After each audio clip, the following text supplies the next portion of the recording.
Good morning, Ian Crouch with your 8:30 Hunter News update. All southbound lanes on the M1 Pacific motorway through Mardi and Wyong have reopened following emergency roadworks this morning.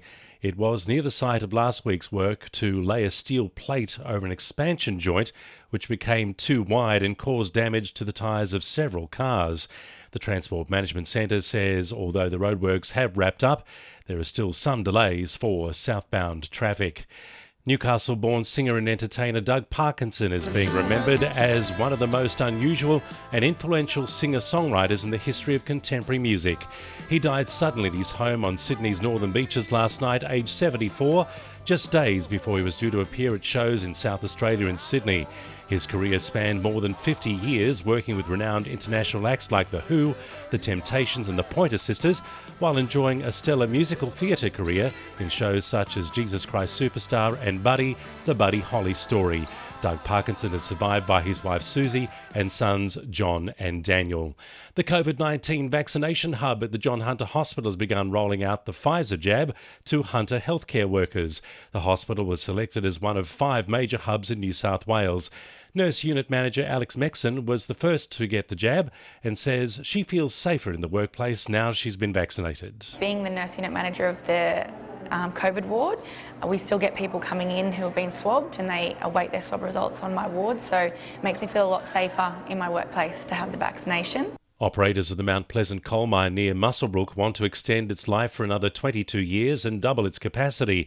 They've lodged plans with the Department of Planning to increase capacity from 10.5 million to 21 million tonnes per year. If approved, the project would also see coal handling operations upgraded, providing a boost to local jobs.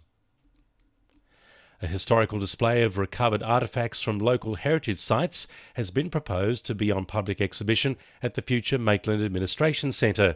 Plans to include signage relating to the refurbished Town Hall Cafe and the State Heritage listed Town Hall are already underway.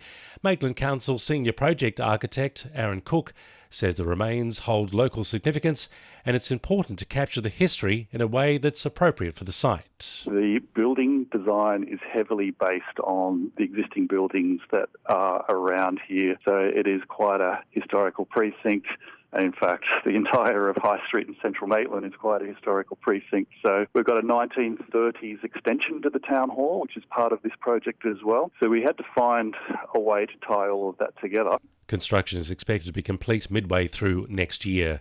A new round of state government funding is set to bring Hunter seniors together online and in person. Grants of up to $60,000 are open to local projects aimed at keeping people over 65 socially engaged and active. Lake Macquarie Council's Peter McGrath says last year's digital programs were a big success, helping seniors stay connected during COVID.